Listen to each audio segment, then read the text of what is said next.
Yeah, I'm finally getting back to this garage project. I finally got a power washer that someone let me borrow, and looks like a good quality one because I'm really going to need the power cleaning of this. This is going to be full of just layers of whatever, grease, oil, dirt, however many years it's built up. And in order for that new leveling concrete mix stuff to go on there, I have got to get this clean, even in the little grooves there. And there's no other way to do it besides this power washer. I did do a brief video of spraying it with some degreaser type of detergent, so it might have got in there to kind of break up some of that oil and stuff. I'm going to put a little bit of that degreaser in this fluid that it's going to spray. So I just wanted to show you what kind of a difference that's making right there. That is a huge night and day difference. This thing's powerful, so I'll just and it's getting a lot of dirt and grime from this little bottom plate there. That is amazing.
That really packs a punch.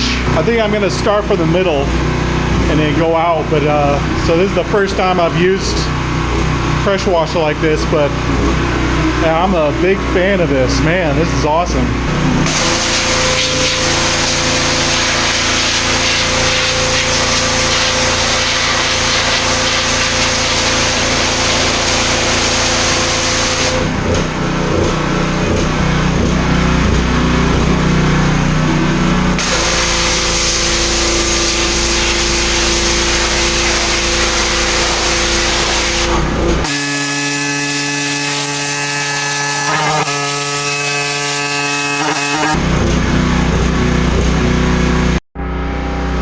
I noticed this part is where most of the grease concentration is, probably from sitting cars all the time, and I can see it kind of beating up there, so I'm gonna have to concentrate on this.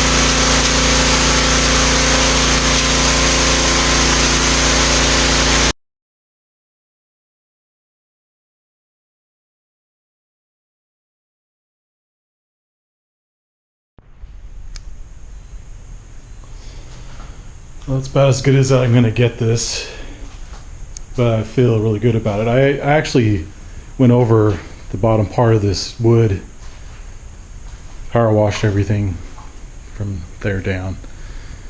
This probably hasn't seen a wash since it was built, but I might have to go over this part again because it's still beating up. I need to put some more stronger cleaner on there or something.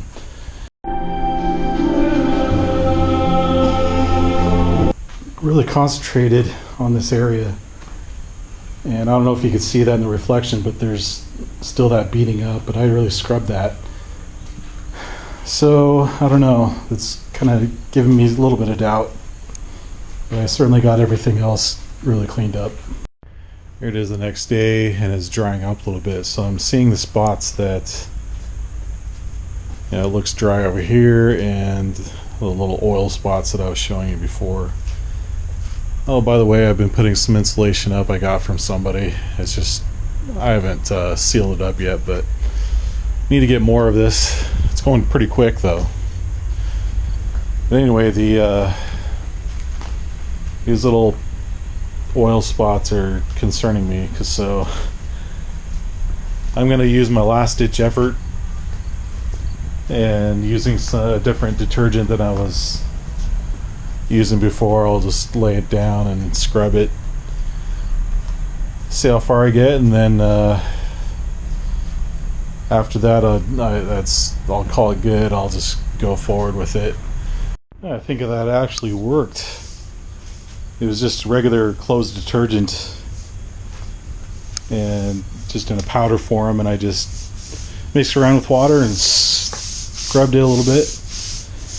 And you can see in the reflection it looks different from what it was before. It's not beating up anymore. It's kind of a uniform just wetness, and that's what I was looking for. So that's good. I'm so glad I was able to get a definitive solution for that. So this is the detergent I used. I mean, it was just cheapo stuff. So I've been breaking off pieces just to get the highest parts off of there. I want to get a diamond head grinder just to smooth it down, but this might be sufficient.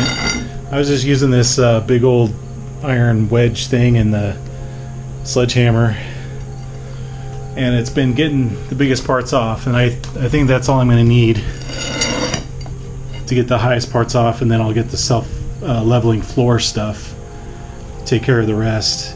I know this crack's going to reappear, but I could at least get the most of it, you know, covered up, and then eventually I'm going to get a legitimate floor on in there anyway with underlayment and stuff like that.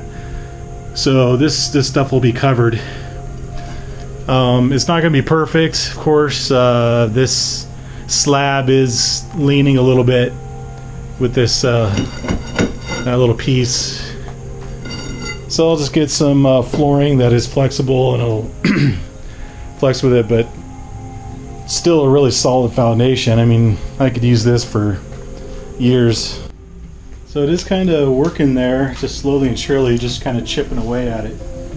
So this is more or less just a jackhammer, extreme budget style, but I never have to go to a gym if I'm doing this.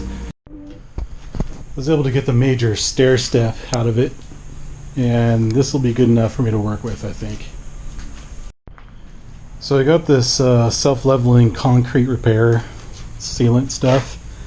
This stuff, you know, it's going to be for the major parts of these cracks, and I probably won't concentrate so much on the smaller or the narrow part of it, but I at least wanted to fill it in a little bit so that when I put the leveling concrete on there, it's not going to just forever keep draining down there.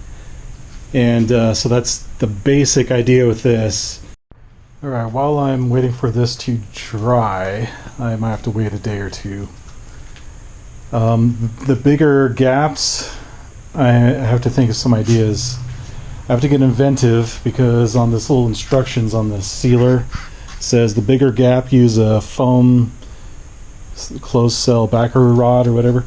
So I know they have those concrete expander strips that they put in between the cracks for expansion, just like this.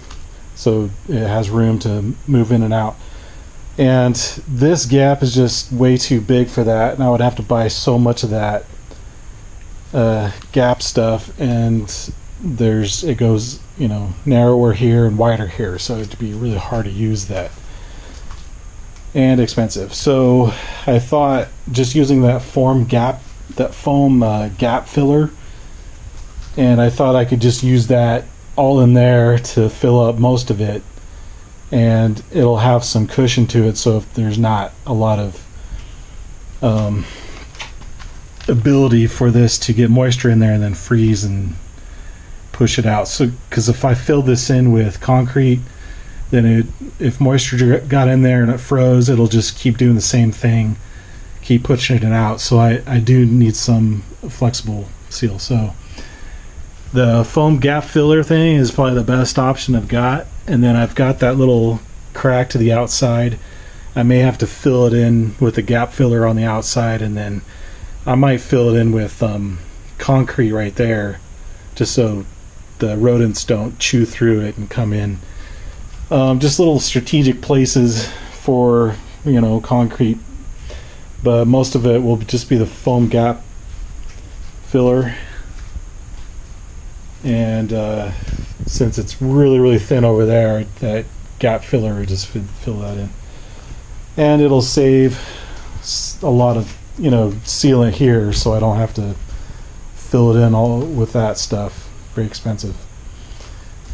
So it's kind of brainstorming here. I thought it'd be worth mentioning just the kind of emotion that you feel sometimes when you're doing stuff like this and you've never done it before, especially when you're working with something permanent like concrete or glue or something it's going to be solid and permanent, because that means you're going to waste money and you're going to waste a lot of time and effort, and it'll be a nightmare if it's wrong. So that's why I'm kind of methodically going through this, but I've gone through it more in my head than anything. And when you get down to it, the rubber hits the road, you've got to like do something. And you always go through that, okay, here we go, we're going to plunge into this. And I can't prevent all mistakes, no matter how many videos you watch, but there's no way you can avoid them, but you could try to reduce that as much as you can. And I'm on a time crunch because I basically just committed to it, and you know, next week I have to leave on a trip, but this is all ready to go. And if I leave and the wind starts blowing in here, all the leaves and dirt again, then I have to wash this out all over again. And so I'm just kind of committed to it. So those are the things that kind of rush through, I think, pretty much anybody's mind when they're going through something for the first time. But I thought it was worth mentioning because a lot of people have these fears of doing this type of thing or something new, and they're, you know, the fear of failure is really real.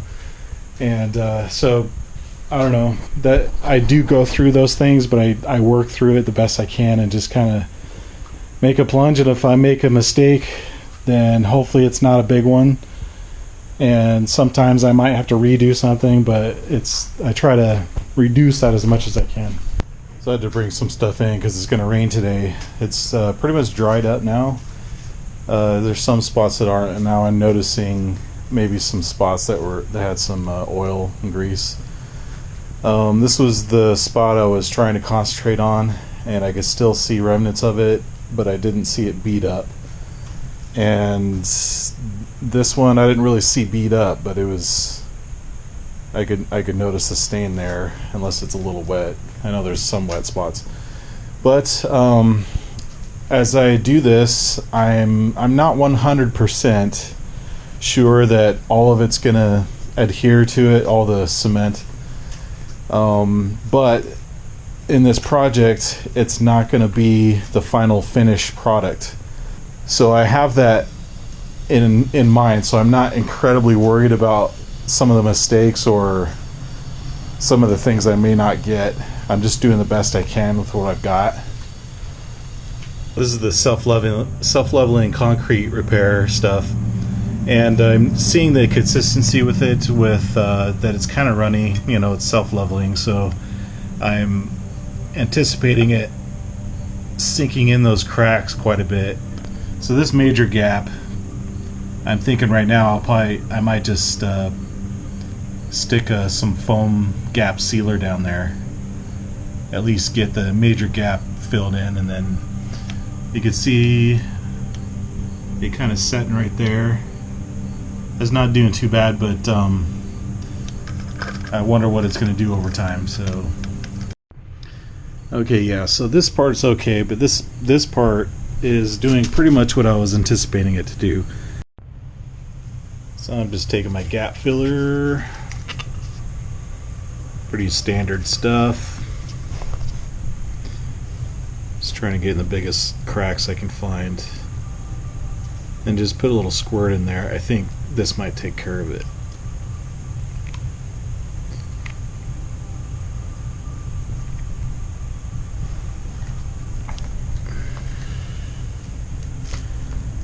I can see way down in there that it's pretty much sealed. It's just further down than I thought.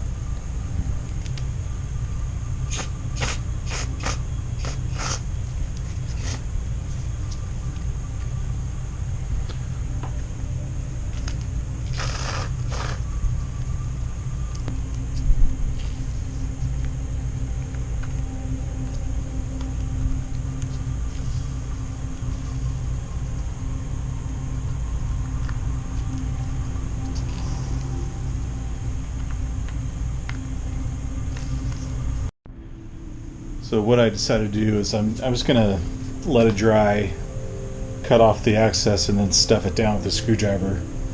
So I went through my second pass here, and you could just see that it sank right down again. So it's just gonna be consuming more and more of this stuff, and I just don't want to buy another one of those. So it's working a little better over here with just the crack repair stuff. So you can see what I did. I just got the excess foam off there and I stuffed down the rest of it. So it pretty much acts the same way as the rope filler thing that I was talking about. Good enough. So I barely had enough of this stuff to cover all the cracks, at least to get the cracks filled enough. And the prepping is finally done, I think.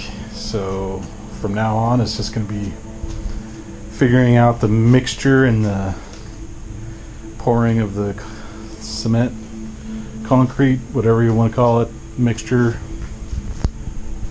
Prepping is always the most tedious, undesirable phase, but once you get it done properly, then the rest is a breeze. So basically what I'm doing with this Portland cement is I'm going to make a really light mixture, or a mixture that is really syrupy, and then you could pretty much just paint it on.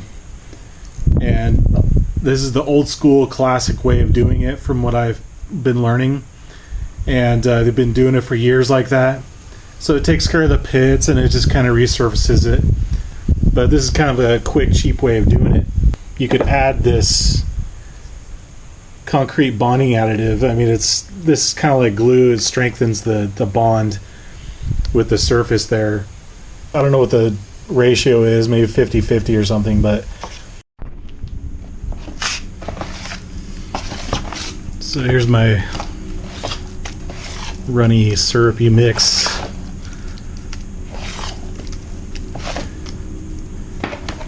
And I got my glue additive. I'll probably water it down a little bit more, but I could always add more Portland cement, which I'll probably have to do.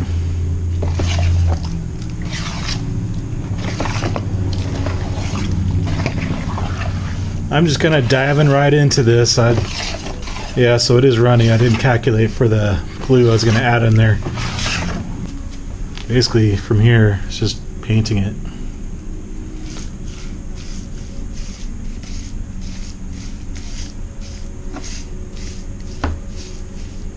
Like that.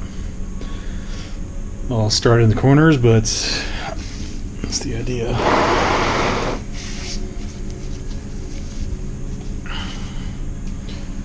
These little pits need to be free from water.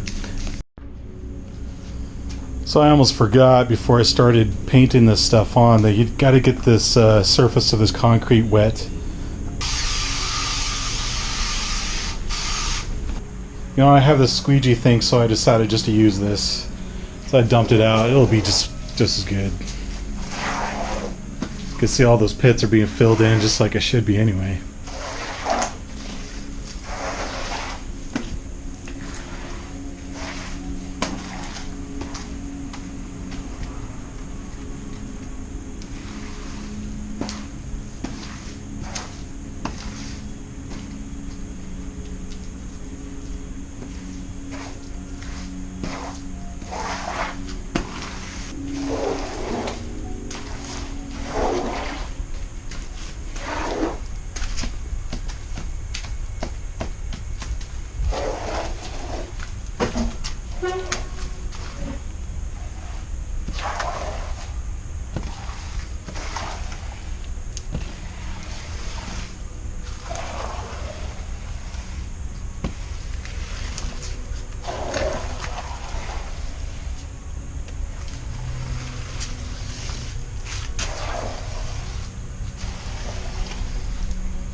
Probably won't be able to see all the details, but it's all finished as far as this first resurfacing goes. Some people just call that a finished product, and that it actually makes me think twice. You know, if I want to just keep it like this, if it works just as good, why not? But I got those bags of leveling flooring real cheap, so I might as well use it. But I don't know, maybe I'll just sell it and keep it as it is. I know that it's not a perfect job, but I just don't have the tools to be able to reach across and smooth it out when it needs to. But I'll just see how this turns out. There's a couple spots I'm doubting if it's gonna crack or whatever. It might, but luckily it's not in the sun and regular traffic, like, you know, cars and stuff, so I'm not as worried about it. And if this was in the sun, I would have to keep it moist as it cures, but as it is, it's gonna be pretty good.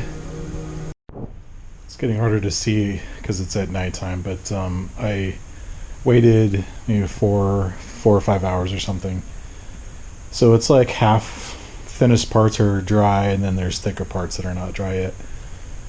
And I went over it with a little squeegee thing again, and there are some ridges, so I just kind of scraped over them because the ridges weren't rock hard, they were just kind of firm, so I just kind of scraped over the ridges and smoothed it out, and made it a lot more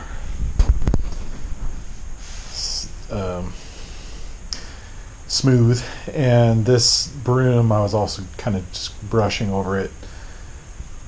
I wasn't able to get this far to smooth anything out when it was wet, but I could kind of walk on the dry spots. So I'm probably going to mist it over with some mist of water just one more time before nighttime. So this is the next morning, and this is giving me a boost of confidence. I think it's turning out better than I was thinking, at least is what I was thinking in my head. So I might need to wet it down one more time, I think. I don't know. I think you wet it down, keep it moist for 24 hours or something. But if I'm going to wet it down, I might as well just do my floor leveling stuff at the same time. So I misted it again to get it a little damp again, and I am learning how it does soak it up. And this is the stuff I did last night.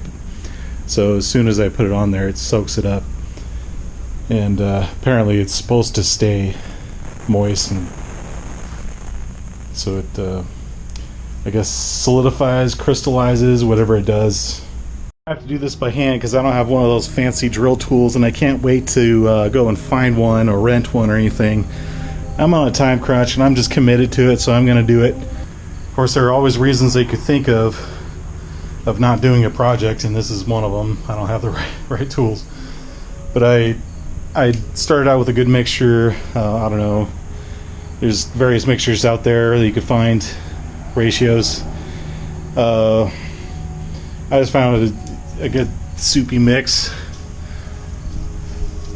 and I just thought it was self-leveling type of mixture. I don't know. So I'm gonna start laying this down and just go for it. So a couple of little things I have to take care of now since I don't have a drill blender thing. Part of the chunks didn't come out. I thought I got them all with my fingers, but and it's not runny enough, and so I'm just kind of breaking up the chunks to solve that problem as I go, and then I am gonna add some moisture to it as I go to keep it runnier. And on this side is a little more thick, so I'm just having to adjust and accommodate as I go, adjust for that learning curve.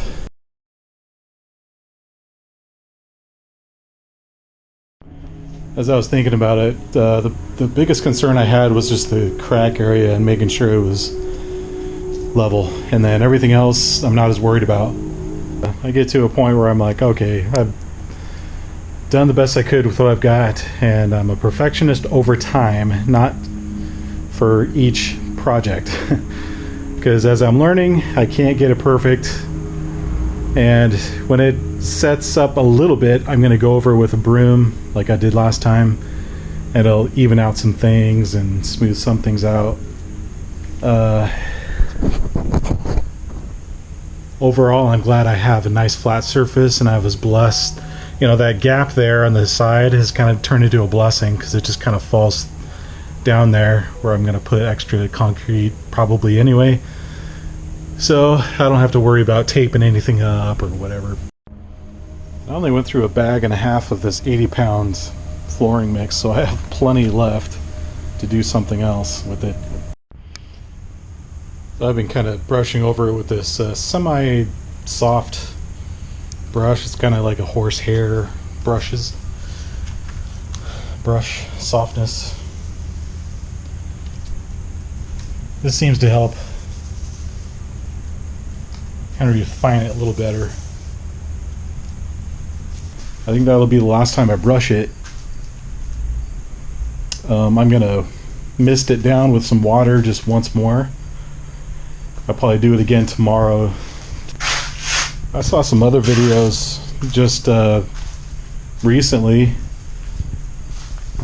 professionals doing this, and it didn't even look this good, so this is encouraging. This is the next day. I have been wetting it down again. I noticed something that I thought would be interesting to show. It just shows how like a sponge this is as it's drying. But you can see it's pretty dry here, and then when I mist across it, it just immediately soaks right in there, almost just disappears. So it just shows that I think it just needs this moisture. All right, so this is the second day, and after I've misted it a few times, I'm going to call it good. I'm just going to do one little scan around here. I did notice there were a couple spots that were not sticking. They're kind of flaking off, and I'm kind of mentally expecting that, just because I know this floor is nearly impossible to get completely clean from all the grease and whatever else. But the main thing I was looking for was just filling in the little pits and this big crack right there. And it is mostly level, and I'm actually very, very pleased with that. Plus, I'm going to be eventually putting another layer of floor on top of this for a finished thing when I get money to do that. But in general, I mean, if you're just looking at it as like a garage floor, it's definitely way better than what it was before. So anyway, I hope you learned something. I did through the whole process, and you never learn everything until you just actually do it.